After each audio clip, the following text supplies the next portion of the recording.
Sejam muito bem-vindos a mais um Segura essa Marra. E no programa de hoje a gente vai falar sobre empreendedorismo social.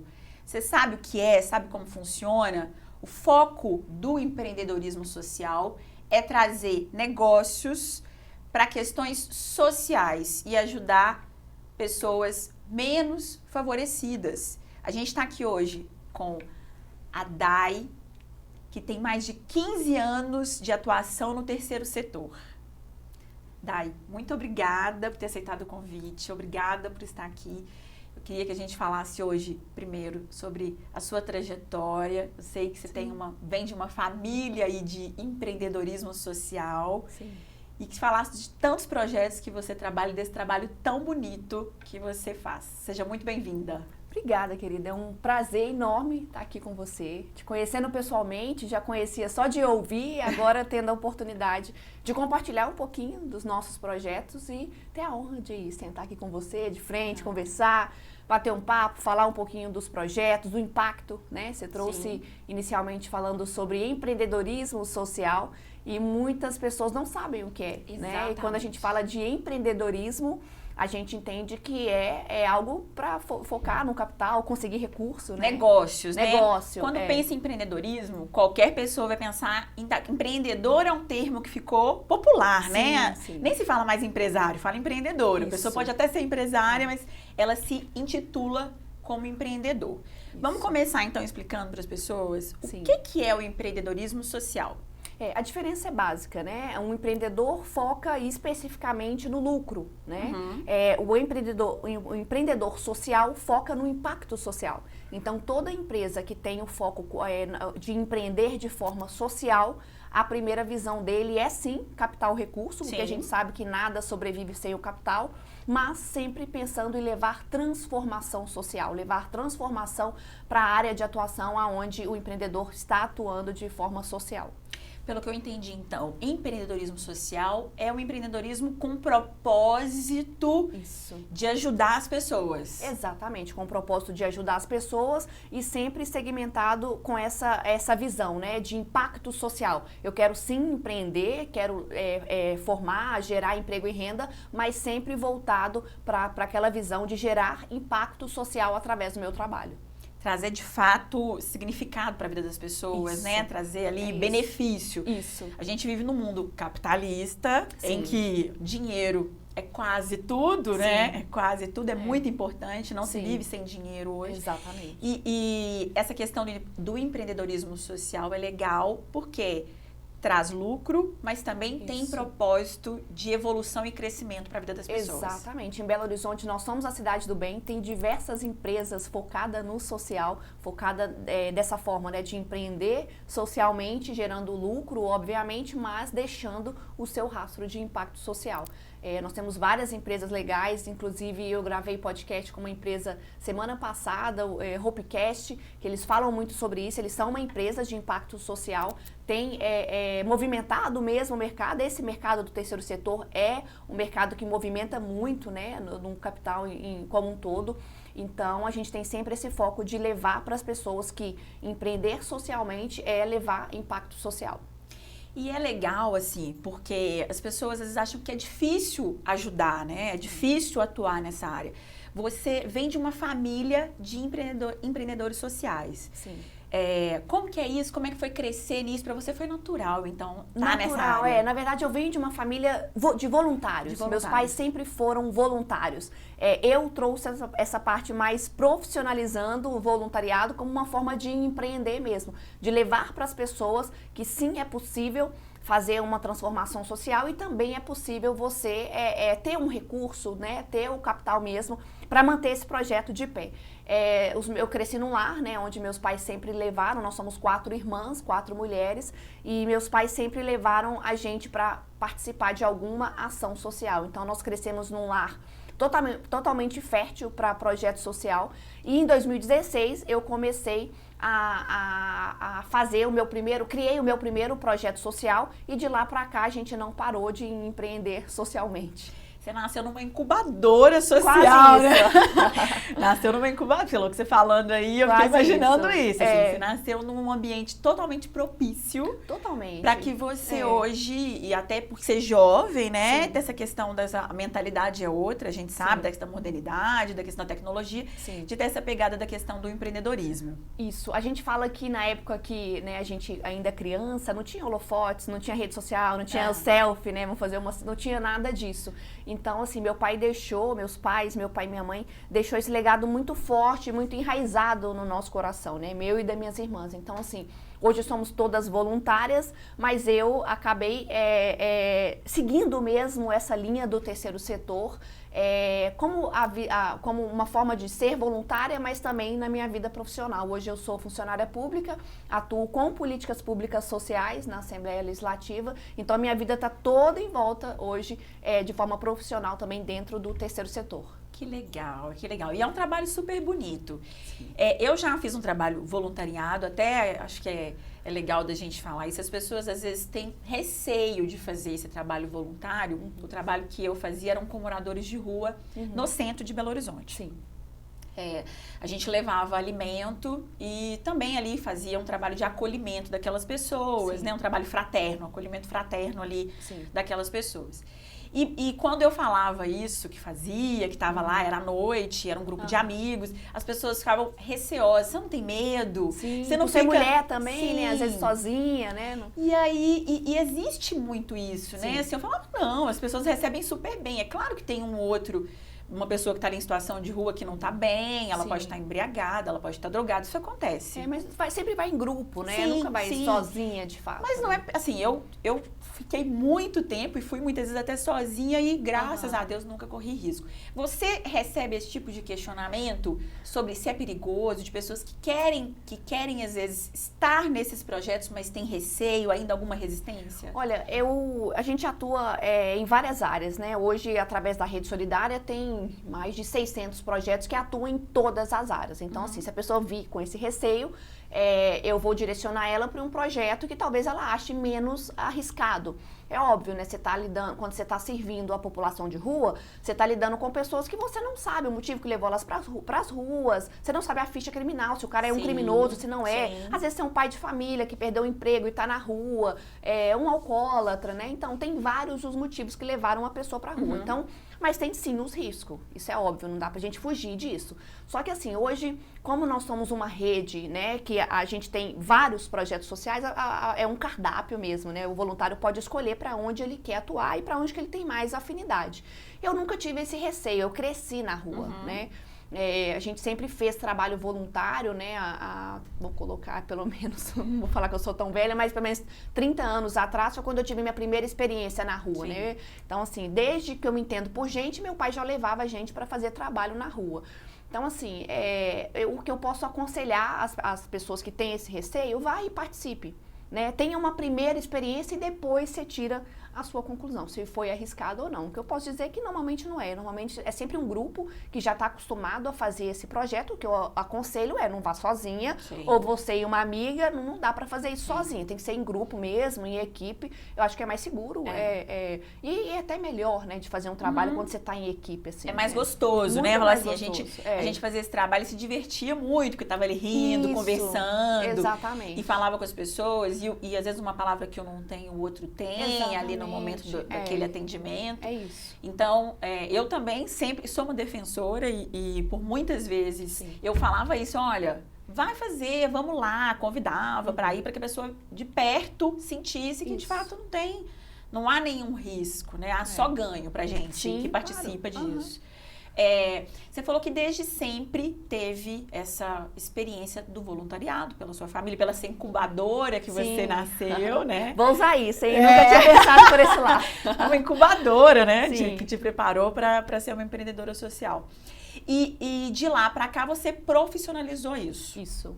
Então, além de você ter aí, ser funcionária pública nessa área de políticas públicas, você também, então, atua. Como que é atuar no terceiro setor, nesse sentido?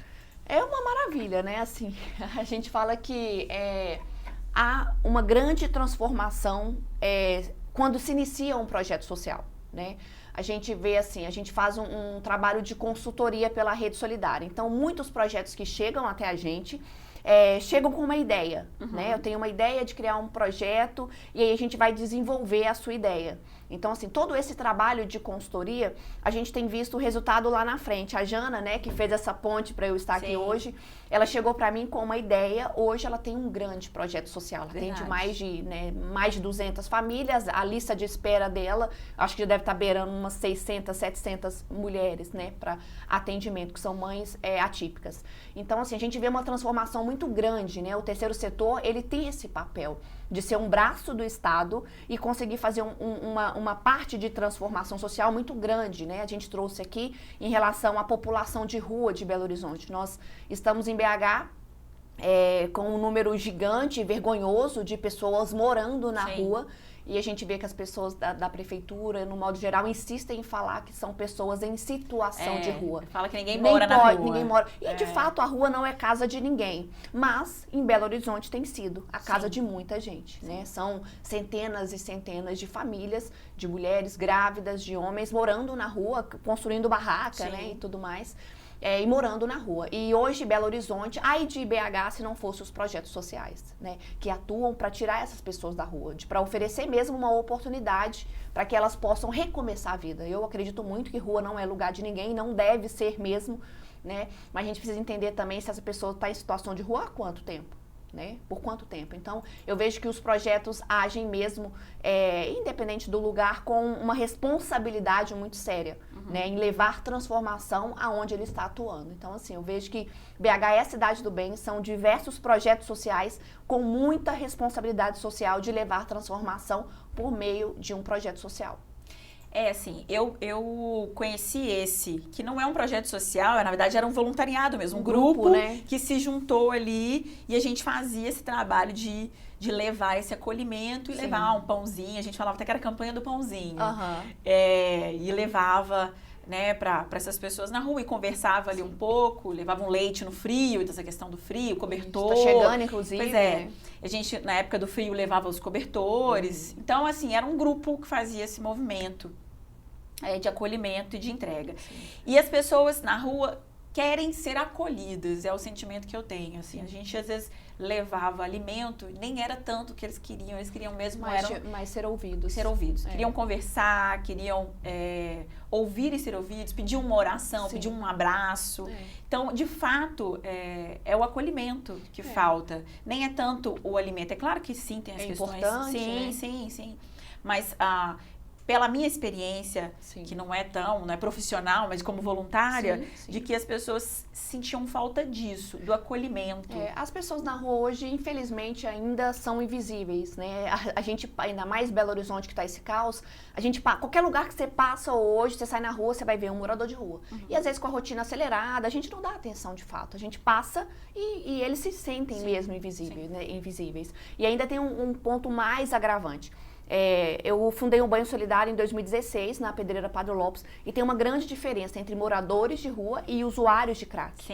Então, assim, eles são um pouco mais excluídos mesmo, né? Então, assim, as pessoas já olham colocando como um craqueiro, né? Como um marginal e tudo mais. Então, eles já se sentem um pouco mais excluído do que um morador de rua que está morando na rua. Então, a gente vê isso nitidamente, assim.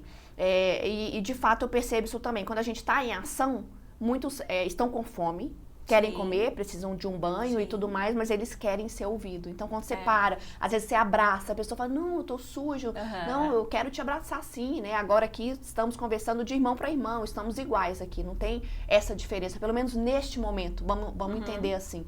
E aí a gente vai criando relacionamento com eles, vai criando confiança até entender o que te trouxe aqui. Né, o porquê que você está usando pedra, o que te trouxe aqui, há quanto tempo que você está na rua. E a gente vai criando um relacionamento. A gente fala que no banho solidário, a última coisa que a gente quer é dar banho em usuário de crack. A gente quer oferecer mesmo a dignidade para eles, tentar resgatar de alguma forma, porque a gente entende que a droga vai te roubando tudo. Né? Te rouba a sua família, te rouba o seu emprego, te rouba a sua vida, te rouba tudo. Até que você chega ao ponto que você está refém da droga. Né? E a pessoa que está ali já não tem vínculo nenhum com mais nada. E o vínculo que eles têm, muitas das vezes, somos nós, enquanto voluntários. porque aí você tocou nesse assunto da questão do banho solidário, que é um de muitos dos projetos que você está, né? Sim. Que você está junto. Essa questão das drogas, do crack principalmente, é uma epidemia, né? Total. A gente vai fazer um intervalo agora e aí na volta a gente vai começar a falar sobre todos os projetos que a Dai tem. Não sei se vai dar para falar de todos, mas a gente vai tentar falar o máximo. Vamos marcar outros podcasts, me chama, me convida que eu venho. Vou deixar. A gente vai falar de alguns projetos, os principais. Esse do Banho Solidário é muito famoso aqui em Belo Horizonte. É o mais antigo, né? Então a gente tem muito assunto para poder falar aí. Espera aí, é rapidinho, é só um minuto, a gente já volta. Vai abrir uma empresa? Fale com a Marra Master, emissão de certificado digital com rapidez e preço baixo. Cuidar da saúde? Na Marra Master você contrata os melhores planos de saúde para você e sua família. Tá apertado, precisando de grana? A Marra Master atua com crédito pessoal consignado e empréstimo para empresas. E para ficar tranquilo em todas as áreas, a Marra Master é agente das melhores seguradoras. Marra Master, WhatsApp 31 981 17 0996. Voltamos para falar sobre empreendedorismo social. A gente estava no bloco anterior falando do Banho Solidário, que é um projeto seu, que está na ativa. E há quanto tempo, Dai? 8 anos. 8 anos. 8 anos. 8 anos que você está com esse trabalho na Pedreira. Isso. O Banho nasceu na Pedreira Padre Lopes, né? A gente tem uma Cracolândia a céu aberto, infelizmente. Está bem pertinho aqui de vocês. E a gente percebeu que há uma grande diferença em trabalhos voluntários com a população de rua e trabalhos voluntários com usuários de crack.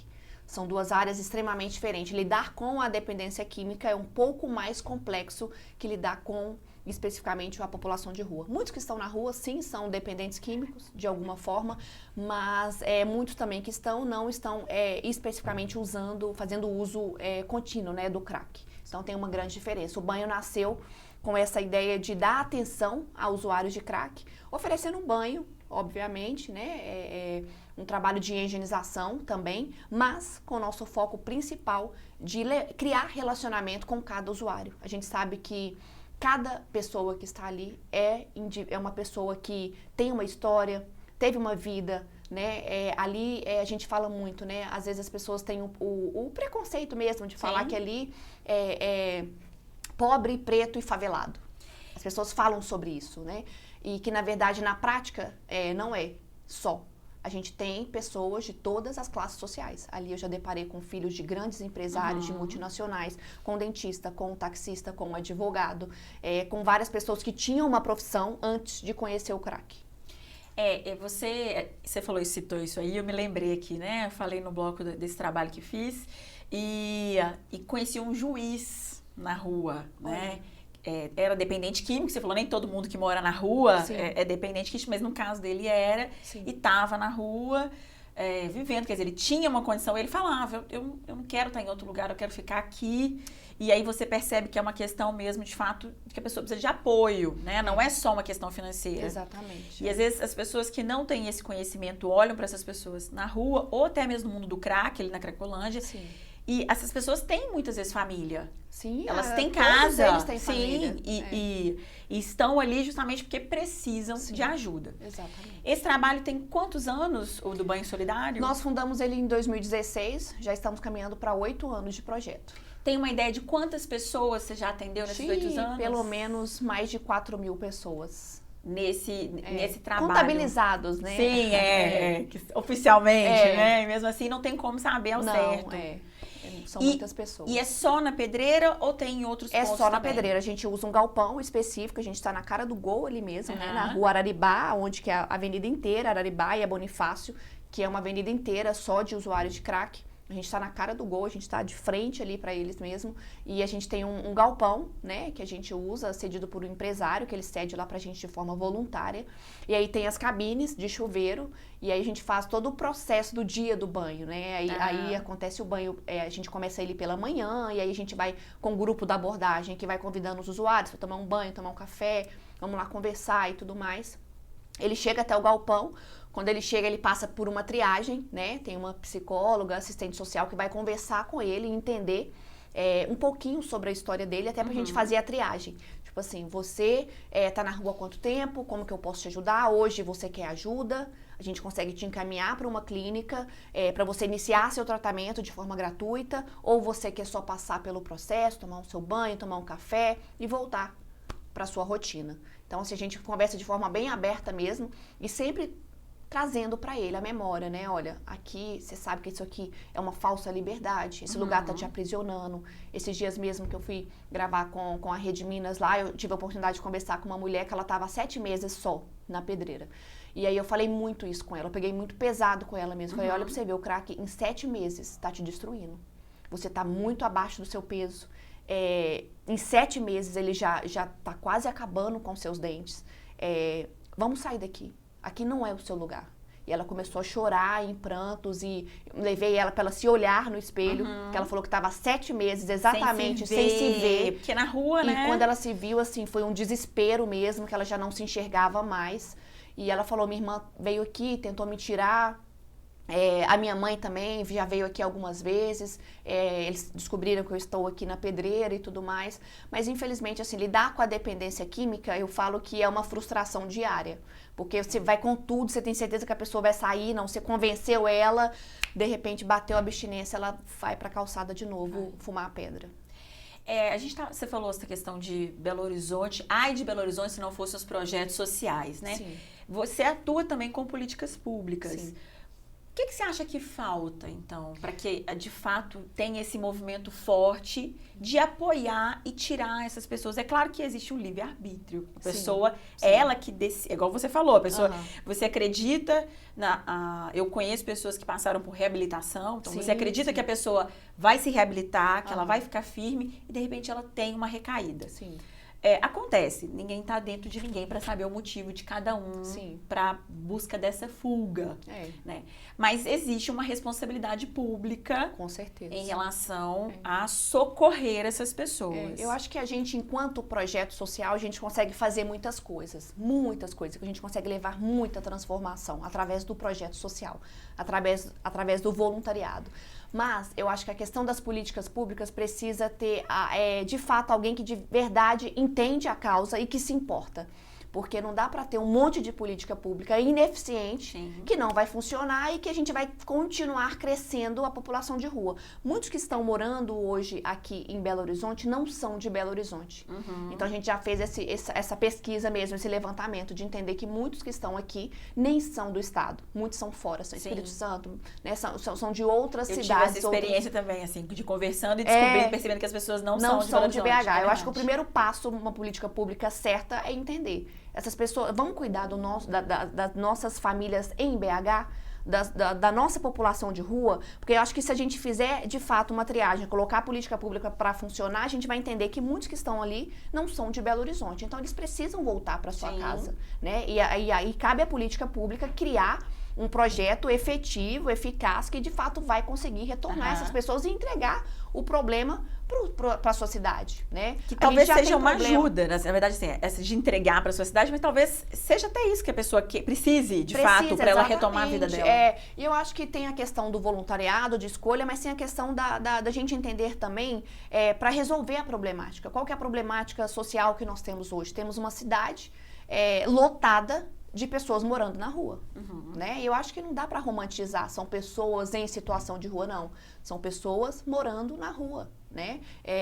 Na pandemia, isso ficou escancarado mesmo na nossa cara, né? De ver famílias inteiras indo morar na rua e tudo mais.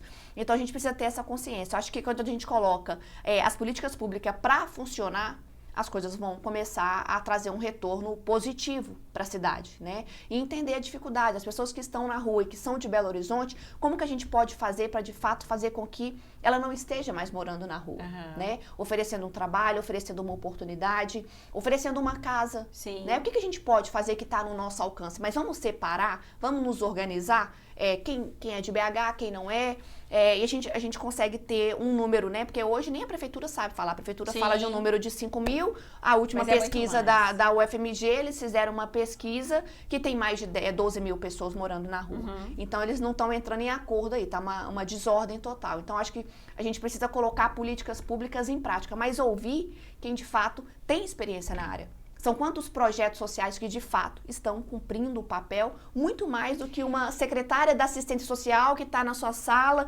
debaixo do ar-condicionado, dando ordem. Então, assim, é ouvir mesmo. Eu falo que o terceiro setor, ai da prefeitura, ai do Estado, ai do Brasil, a gente viu o Rio Grande do Sul, né, agora, é civil cuidando de civil. Sim. Se não fosse o braço forte do voluntariado, pensando em BH, eu lembro que em 2020, a cidade fechou, né? Nós fomos a última cidade a abrir, né, do Brasil, e todos os restaurantes foram fechados, obviamente, os privados e também os públicos. Sim. Os restaurantes populares também foram fechados. E a população de rua? O nosso prefeito, na época, não deve ter tido a consciência, juntamente com a nossa secretária da assistência social, acho que eles deram amnésia, cadê a população de rua? E, de fato, não preocuparam. Então, quem foi para a rua foram os projetos. Sim. Nós atuamos nas 9 regionais, foram mais de 40 projetos sociais que atuam só com a população de rua, e nós fomos para a rua em plena pandemia, servir comida para essas pessoas, né, entregar comida, e nós entregamos mais de 270 mil marmitas durante a pandemia. Então, nós fizemos um trabalho de força mesmo, do voluntariado, fomos um braço da prefeitura e fizemos um excelente trabalho. E com custo, assim, mínimo. Sim. Porque se fosse também entregar isso na mão da prefeitura, ficaria milionário, né? Um custo de uma ação como a nossa. Então, assim, eu acredito muito que políticas públicas é importante, né? Mas a gente precisa entender que as políticas públicas precisam ser eficazes. Eu quero saber se você tem algum caso legal, assim, marcante, o que te marcou nessa questão do banho. Mas você tocou nessa questão da política pública, eu acho que é importante a gente falar, né? O custo para o voluntariado é Se fosse o custo pelo Estado, seria outro. Completamente diferente. Por que isso acontece? Porque eu tô dizendo isso como uma pessoa que não sou tão envolvida assim nesses projetos e percebo isso claramente. Como é que um grupo de voluntários consegue alimentar famílias, consegue dar banho e cuidar de pessoas usuários de droga, de moradores de rua, e o próprio Estado, né, que é rico, que tem a maior, né, o volume de dinheiro do Estado é muito maior do que do voluntariado, né? O recurso financeiro do Estado é muito maior do que o de um grupo de voluntários. Por que você acha que acontece isso? Como é que você vê isso pessoalmente, assim? Isso é cômico, né? Eu estava semana passada visitando um projeto lá no Guarani.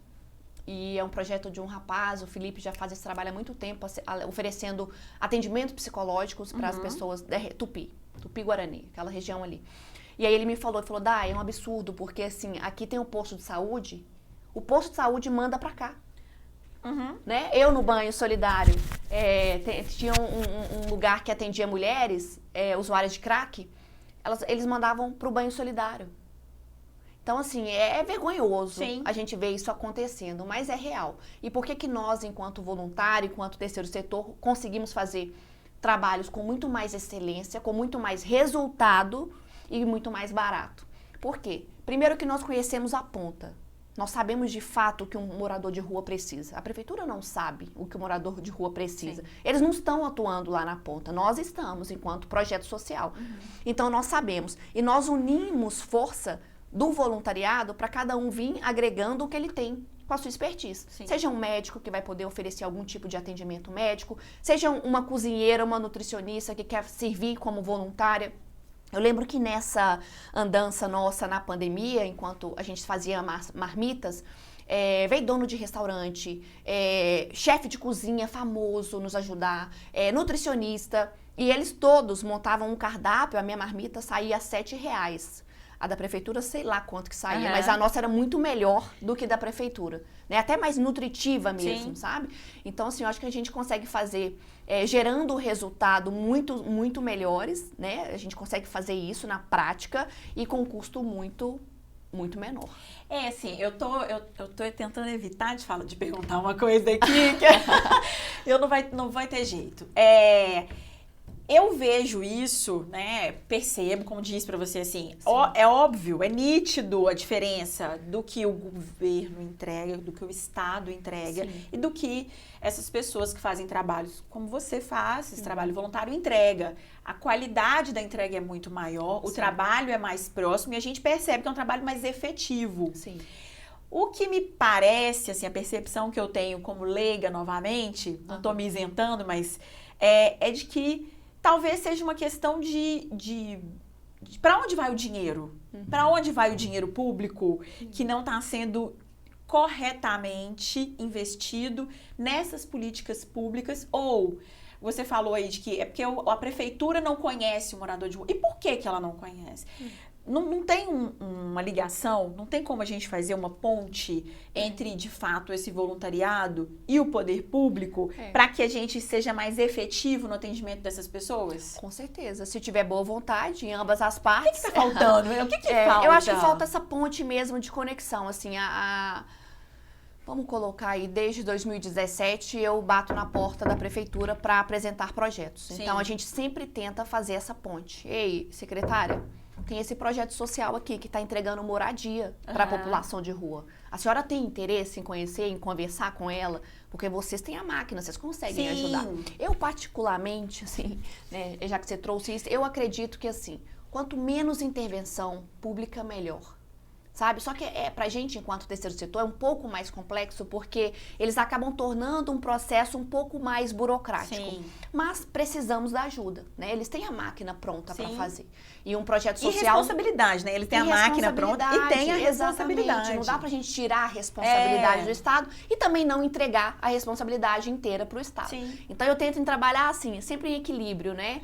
Mas é difícil, a gente fica equilibrando os pratinhos mesmo, é um desafio muito grande, mas o que eu tento fazer e tento falar isso, esses 4 anos de Assembleia, eu já levei centenas de projetos sociais para conectar com o setor público, pessoas que têm a máquina na mão, né? São quantos? São mais de 70 deputados estaduais e cada um tem muito dinheiro de emendas parlamentares para desenvolver mesmo ações. Então, eu tenho feito essa ponte, assim. Só que eu acho que falta um grande interesse, vou te falar desses últimos governos da prefeitura, falta um interesse mesmo deles conectarem com quem está fazendo. Sabe? Eu acho que falta interesse, a palavra é essa. Sim. Falta interesse de ouvir projeto, de entender que esse projeto está fazendo um trabalho que deveria ser da prefeitura, mas que ele está fazendo um trabalho com muita eficiência. Eu tive a sensação, você falando assim, eu tenho até que tomar cuidado, que é porque esse tipo de projeto não ganha eleição, né? Esse tipo esse tipo de projeto, esse tipo de apoio não ganha eleição. Então, eu não vou dedicar a um projeto social que não vai me trazer benefício político.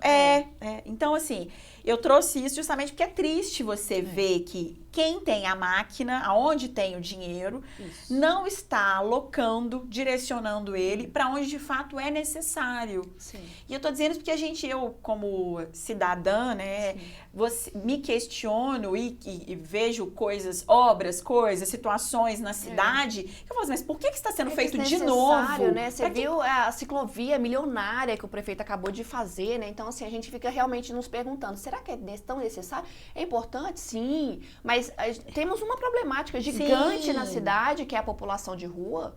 Tá vergonhoso, por isso que eu até fiquei cuidadosa para falar disso, porque eu sei que a gente está falando vai refletir em outras coisas aqui, mas é porque é indignante você perceber isso, né? É o que você falou da ciclovia, é o que a gente está falando do Rio Grande do Sul, quer dizer, é o civil cuidando do civil e sendo que a máquina pública é uma máquina de fazer dinheiro, na verdade, total, né? Esse monte de imposto que a gente está pagando. É uma máquina de fazer dinheiro. É um cofre gigantesco que multiplica dinheiro. Tem fim, né? Pois é. E aí, de fato, no que é necessário, não é entregue. Mas eu acho que você foi no ponto que, para bom entendedor, meia palavra basta. É uma pauta que não traz voto. Então, fica a Deus dará mesmo. É triste ver isso. A gente vai para mais um intervalo e na volta a gente vai falar de um projeto muito legal que a Dai tem, que é sobre o Maio Laranja. Isso. A gente vai falar disso na volta, no intervalo. É rapidinho, espera aí, a gente já volta. Vai abrir uma empresa? Fale com a Marra Master, emissão de certificado digital com rapidez e preço baixo. Cuidar da saúde? Na Marra Master você contrata os melhores planos de saúde para você e sua família. Tá apertado, precisando de grana? A Marra Master atua com crédito pessoal consignado e empréstimo para empresas. E para ficar tranquilo em todas as áreas, a Marra Master é agente das melhores seguradoras. Marra Master, WhatsApp 31 981 17 0996. Voltamos para falar sobre empreendedorismo social e no último bloco, né, a gente vai falar sobre o Maio Laranja. Antes de falar do Maio Laranja, eu quero falar sobre a Rede Solidária, que é, né, o que você apoia, a Rede Solidária é, na verdade, quem é a mãe de todos os projetos. Que honra! A rede nasceu em 2018 com essa ideia de conectar projetos com o setor público, com o setor privado, com o voluntariado. E a gente nasceu com esse propósito de ajudar projetos. O que acontece? A gente percebe que Belo Horizonte é a capital do bem. São diversos projetos espalhados na nossa cidade, nas 9 regionais, tem projeto bom de impacto.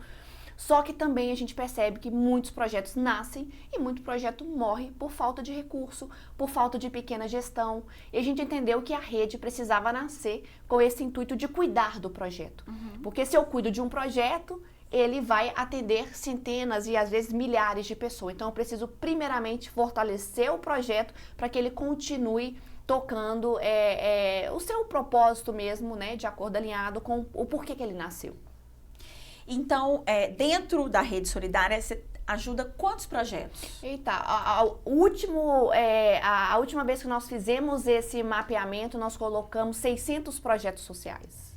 600 projetos sociais que você acolhe, ajuda. Sim, presta consultoria, faz conexão.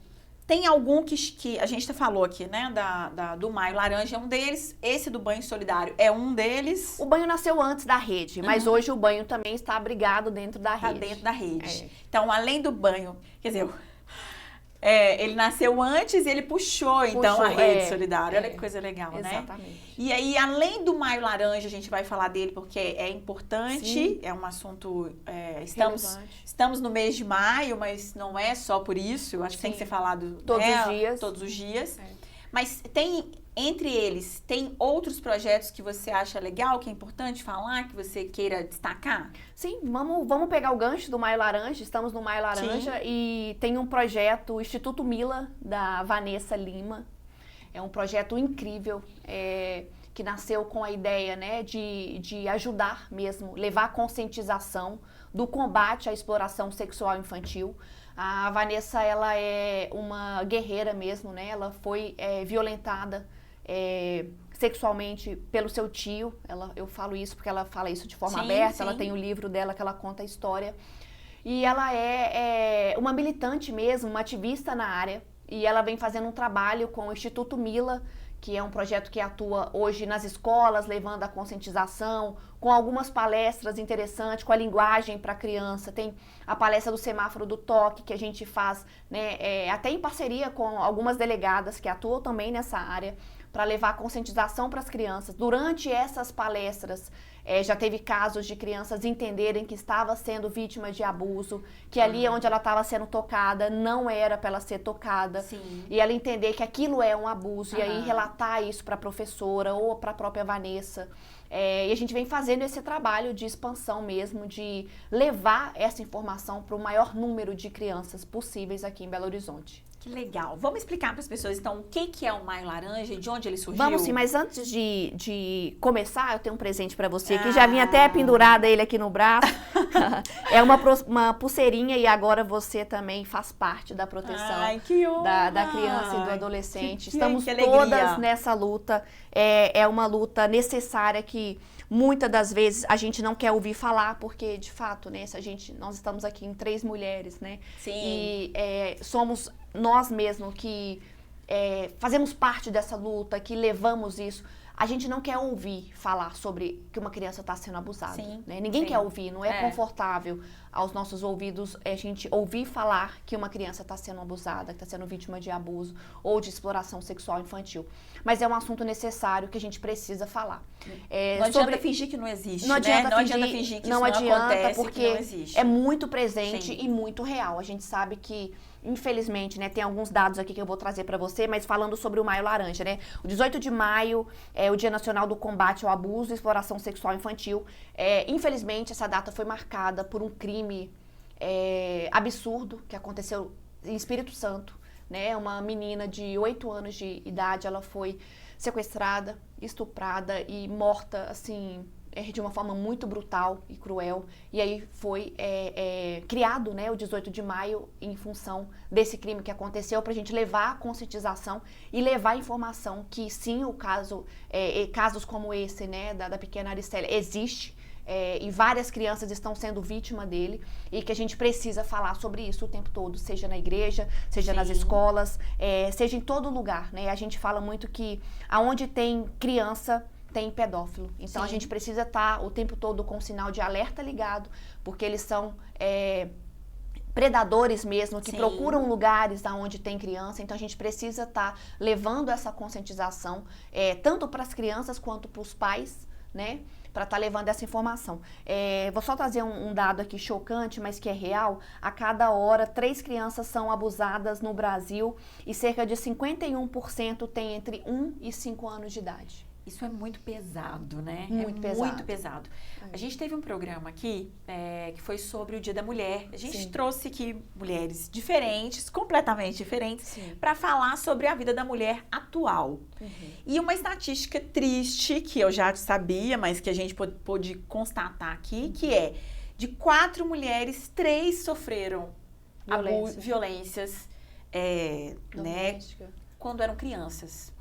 Foram abusadas. Quando eram crianças. Meu Deus. E assim, e foi interessante porque a gente não era um assunto que estava, a gente foi falando sobre isso, sobre sexualidade e trouxe esse assunto. E inclusive você falou aqui que não existe ambiente de fato para isso e grande parte acontece em casa, num ambiente seguro, onde a criança está segura. Eu falei no dia do programa que isso já aconteceu comigo na minha infância. A gente teve aqui, como eu disse, de 4 pessoas que estavam na mesa, 3 passaram por isso, somente uma que não tinha passado por isso. E o que você falou é interessante porque a criança só percebe quando ela tem ciência de que aquilo estava errado. Porque se ela não teve acesso a essa informação, ela nem sabe. Nem sabe.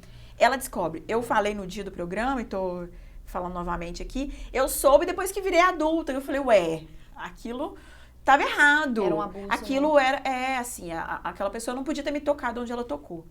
E aí, aqui falando, a gente teve aqui uma cantora, a Suelen Araújo, que contou que dentro da igreja, ela também aconteceu isso. Então, assim, de fato, não tem idade, não tem lugar. A gente teve aqui a empresária Kátia, que também contou que aconteceu com ela, que ela se sentiu culpada por isso, sabe assim, que demorou muitos anos para que ela entender que ela não teve culpa do que aconteceu. Então, de fato, isso acontece em todo lugar. Todos os lugares. Assim...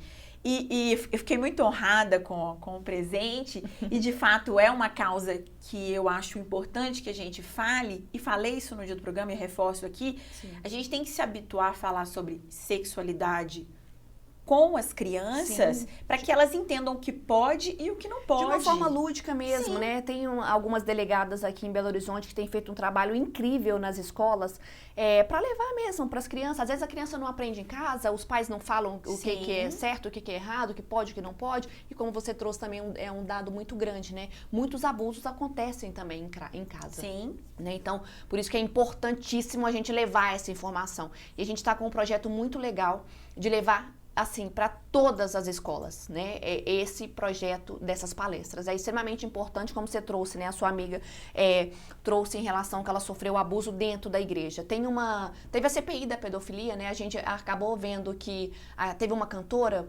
em um concurso que ela trouxe sobre a ilha de Marajó. Sim. E aí foi um despertar para todo mundo. Todo mundo começou a falar sobre a ilha de Marajó. Sim. Mas há quantos anos que tem esses casos na ilha de Marajó? Ela só gritou o que acontece não só na ilha de Marajó, mas em grandes cidades periféricas, né? A ilha de Marajó está em todos os lugares. Sim, né? isso. A gente fala muito sobre isso. Assim, eu tenho feito algumas palestras, né? Levado as palestras de combate à pedofilia nas igrejas, em vários locais onde eu posso estar. E a gente fala muito sobre isso. A ilha de Marajó está em todos os lugares, né? Houve um despertar, sim. para isso, mas que a gente precisa entender que de fato, o crime acontece e não para de acontecer. Às vezes, o meu vizinho, a minha vizinha tá acontecendo e a gente precisa estar com esse sinal de alerta. Tem um texto que eu queria ler ele bem rapidinho, ele é bem curto. Ele é do senador Magno Malta, quando ele começou lá em 2008 a CPI da pedofilia, que prendeu muito bandido, muito pedófilo, né?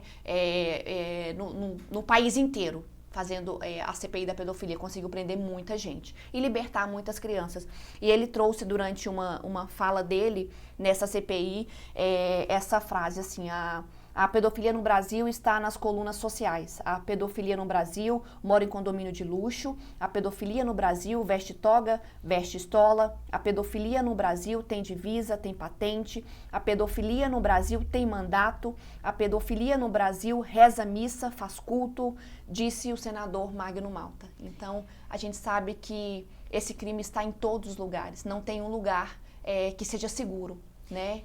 E não é só preconceito, é burrice achar que isso tá só na periferia, que isso só tá na favela, só tá lá em Marajó. Só tá em Marajó.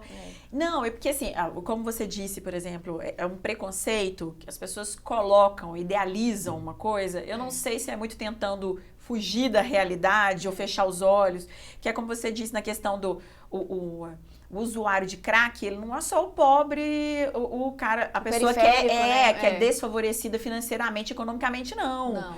Tem pessoas, como eu te falei, eu conheci, juiz, pessoas que têm condições financeiras boas ou têm estudos, são instruídas e acabaram, pelas questões pessoais da vida, caindo nisso. Isso. Da mesma maneira, as pessoas veem essa questão do assédio sexual, do abuso sexual, como uma questão só periférica. E não é. Pra você ter ideia, esses dados reais, a gente estava numa reunião com uma das delegadas que atua nessa área em Belo Horizonte e a gente foi fazer uma pesquisa para ela e algumas praças que a gente queria entregar a cartilha do Instituto Mila. E aí, em conversa com ela, eu perguntei, delegada, passa pra gente algum local que a senhora acha, alguma regional, que seria mais importante a nossa atuação. E aí ela me respondeu com muita tristeza nos olhos, falando, Dai, não tem. Aí eu falei, uai. Ela falou, não, mas como não tem? Ela falou, não, da Zona Sul à Zona Norte, do Venda Nova ao Belvedere, tem casos de abuso. Então, tá em todos os lugares. Então, trabalhos como o de vocês precisam estar nas 9 regionais de Belo Horizonte. É uma ilusão, né? É uma ilusão achar... E é como eu disse, assim, eu acho até que é ignorância. Achar que isso só tá na favela, só tá não tá. Isso tá na Zona Sul, tá em todos isso os lugares. Tá em todo lugar.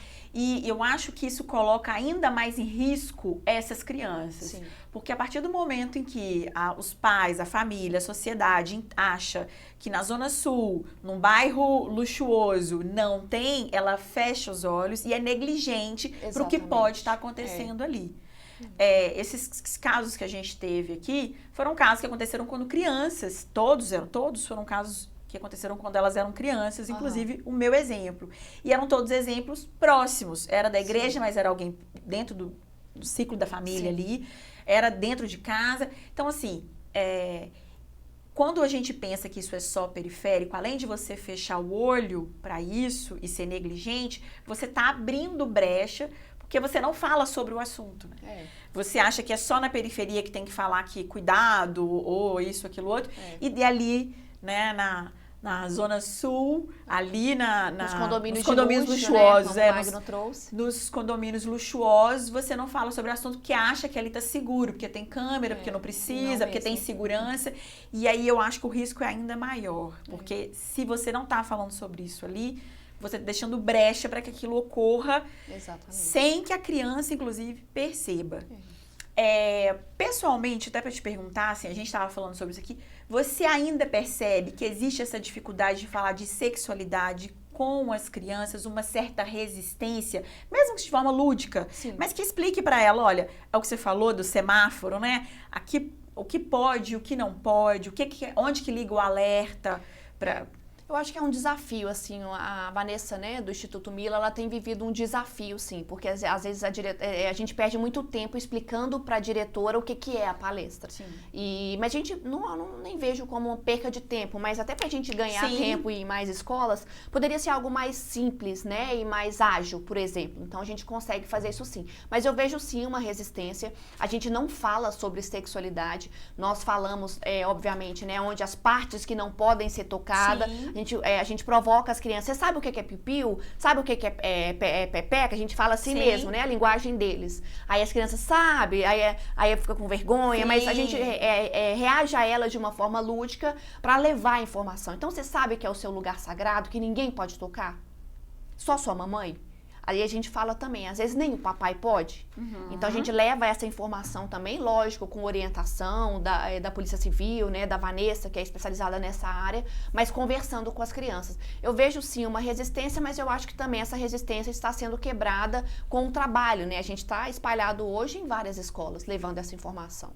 Puxando um gancho para a questão das políticas públicas, né? Como que é isso em relação a esse tipo de trabalho? Você percebe que existe ou também tem uma negligência em relação a isso? Sem dúvida tem uma negligência, né? Para o condenado, o pedófilo, tem uma negligência, tem uma negligência dentro, né, até que vire um processo. Então, eu acredito sim que tem muita melhora para isso acontecer. Recentemente, tivemos uma aprovação do Senado de colocar de forma voluntária a castração química, né? Assim, eu fiquei feliz? Totalmente não, mas já é um processo, já é um caminho, né? Eu acho que temos muito a evoluir, temos muito a melhorar, né, na defesa mesmo das nossas crianças, mas eu acho que é um caminho, né? Estamos mais abertos a falar sobre esse assunto, tem muita gente falando sobre isso, fazendo barulho, incomodando mesmo. Mas eu acho que estamos num processo com passos evolutivo, né? Estamos em construção. Muita coisa pode mudar em Belo Horizonte, em Minas Gerais, no Brasil. Acho que tem muita coisa para melhorar. A gente tem muito que evoluir ainda. Muito que evoluir, mas estamos no caminho. Pelo menos estamos falando sobre o assunto. Ai, que bom. Assim, é bom saber disso e eu fico feliz em perceber. E, novamente, assim, vem aquele nosso questionamento sobre o papel da política pública, o papel do Estado nisso. Mas, como cidadãos, né, o que a gente pode é acreditar que isso vai evoluir para que isso, não sei se um dia vai acabar 100%, mas que a gente consiga reduzir, proteger essas crianças. Com penas mais duras, penas mais severas. Proteger o máximo possível e da melhor maneira possível as nossas crianças. Com certeza. A gente vai para mais um intervalo e já volta para o último bloco para poder falar sobre empreendedorismo social. É rapidinho, a gente já volta. Vai abrir uma empresa? Fale com a Marra Master, emissão de certificado digital com rapidez e preço baixo. Cuidar da saúde? Na Marra Master você contrata os melhores planos de saúde para você e sua família. Tá apertado, precisando de grana? A Marra Master atua com crédito pessoal consignado e empréstimo para empresas. E para ficar tranquilo em todas as áreas, a Marra Master é agente das melhores seguradoras. Marra Master, WhatsApp 31 981 17 0996.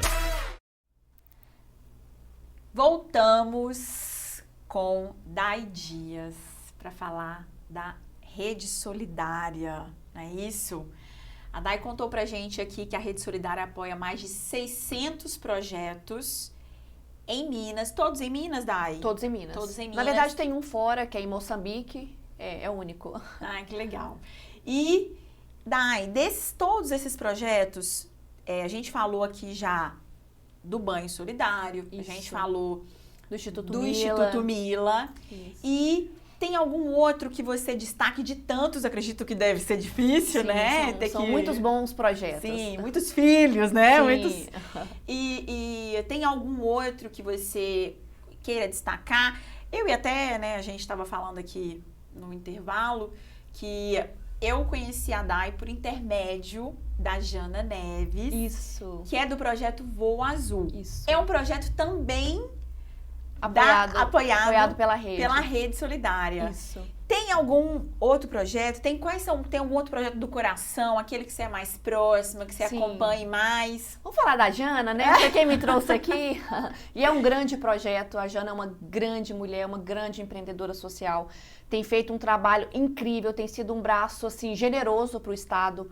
Ela tem atendido mais de 600 mães, né, com um custo social, né? Uma mãe de um autista, ela precisa de pelo menos 4 profissionais, no mínimo. Sim. E ela tem feito essa ponte, né, ajudado essas mães, buscado apoiadores para atender essas mães com baixo custo. Ela tem um projeto incrível, acontece aqui no Guarani, né, Tupi-Guarani, e ela vem atendendo muitas mães, né, cuidando dessas mães. Inclusive, esse final de semana agora, a rede tem um projeto que chama Cuidando de Quem Cuida, né? E nós fizemos esse projeto lá com a Jana, em parceria com ela, para cuidar das mães atípicas. E foi um trabalho muito bonito. Eu tive um pouquinho de experiência de viver por uma hora todo o processo que essa mãe vive com uma criança, né? Enquanto uma mãe estava fazendo a unha, eu fiquei por conta de uma criança. E eu te falo que eu fiquei exausta. Eu falei pra Jana, eu falei, amiga, como que essa mulher dá conta? A criança extremamente agitada, ela é autista num nível 3. Sim. Então, assim, é um desafio diário que essa mãe vive. E eu fiquei o tempo todo com a criança de verdade. Assim, o tempo todo correndo atrás dela, né, e tudo mais. Mas cuidei dele, né, também chamo Heitor, o nome do meu filho, com muito carinho, né, e atenção com ele mesmo, que é uma criança muito esperta, muito inteligente e muito agitada. Então, assim, eu fiquei o tempo todo correndo atrás dele lá no projeto, e aí quando ela acabou a unha, falou, daí aí? Eu falei, eu tô exausta. Aí ela começou a rir, ela falou, tá vendo o que eu vivo? Você viveu por uma hora o que eu vivo 24 horas do meu dia. E é uma loucura, né, e a gente sabe que, assim, a gente escuta falar, igual a Jana fala muito bem, né, nas palestras dela, que a fase emocional mesmo, né? O sofrimento de uma mãe atípica é comparado com o soldado pós-guerra, né? O estresse emocional. Ela falou sobre isso. Você imagina, você vê o quanto que é desafiador mesmo. E eu vivi um pouquinho mesmo, né? Uma hora, que não foi nada, e eu vi o quanto é desafiador para essa mulher mesmo. De fato, ela não consegue. Eu falei, você não consegue usar o banheiro, porque eu fiquei apertada para fazer xixi e não pude fazer xixi. Não tinha como ir. Fiquei segurando xixi, correndo atrás do Heitor, o Heitor pulando, subia e tudo mais.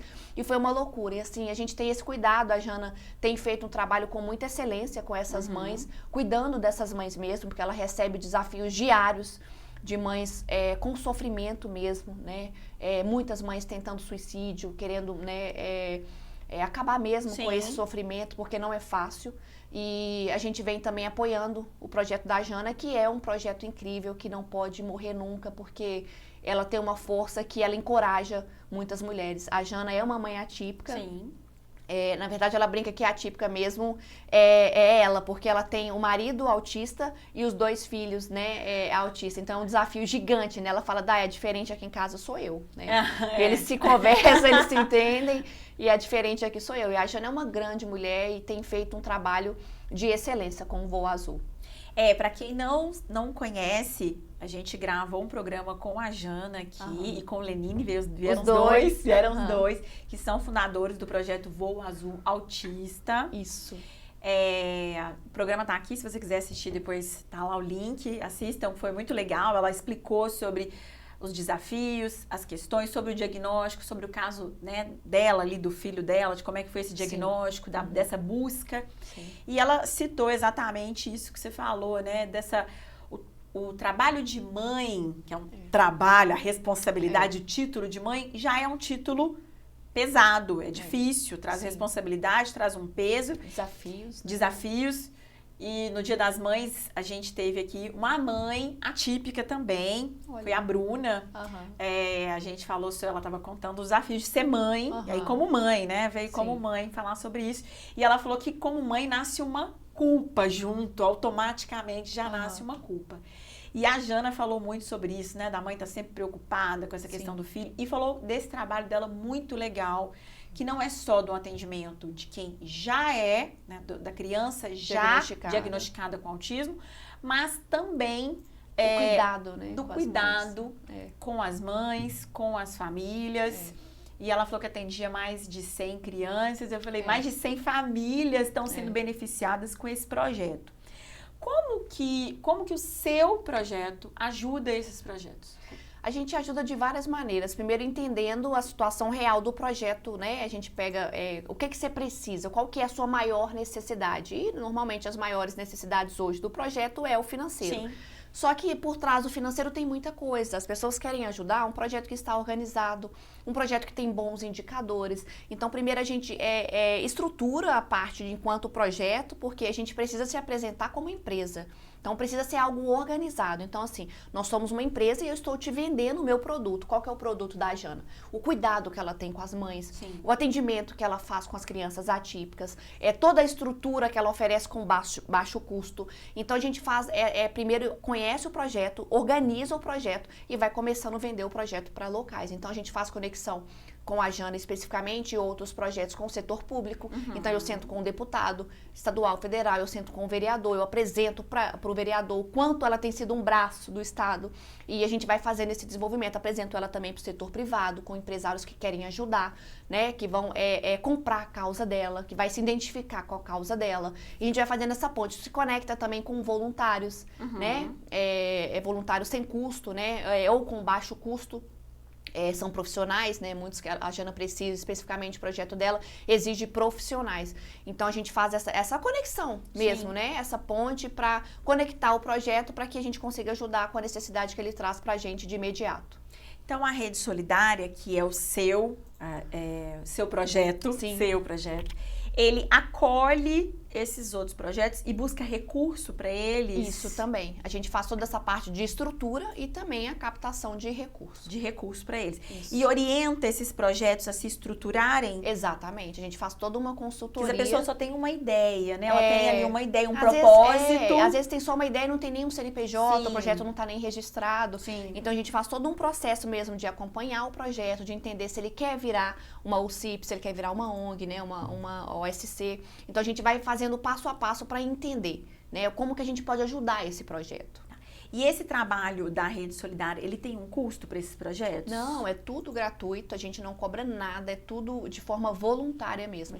A gente entende, né? Eu entendi lá atrás, quando eu fundei a Rede Solidária em 2018, eu entendi que se eu consigo ajudar um projeto que já tem uma ideia pronta, é menos trabalho para mim. Sim. Então, eu não vou criar nada, eu vou só ajudar esse projeto a se manter. Por quê? Eu acredito que esse projeto tem um poder de transformação muito grande na área que ele está atuando. A Jana, por exemplo, hoje ela atende Vespasiano, Lagoa Santa, Ribeirão das Neves, assim, ela atende várias outras cidades com o projeto dela, de levando mesmo a ideia do Voo Azul. Sim, e atende, a gente estava falando, ela falou que uma criança autista, ela precisa de, no mínimo, atendimento. Na verdade, assim, a Bruna, a mãe que esteve aqui com a gente, falou que o filho dela fazia 18 horas de terapias por semana. Por semana.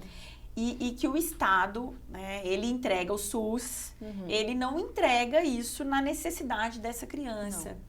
Então, estamos citando o projeto do Voo Azul Autismo, mas existem outros que também abraçam essa causa. Exatamente. Mas é de uma importância gigantesca para o desenvolvimento dessa criança. Exatamente. E de formar aí, e é o que eu falei no dia do programa, a intenção é formar adultos com autonomia. Exatamente. Que consigam ter uma vida comum, como qualquer pessoa.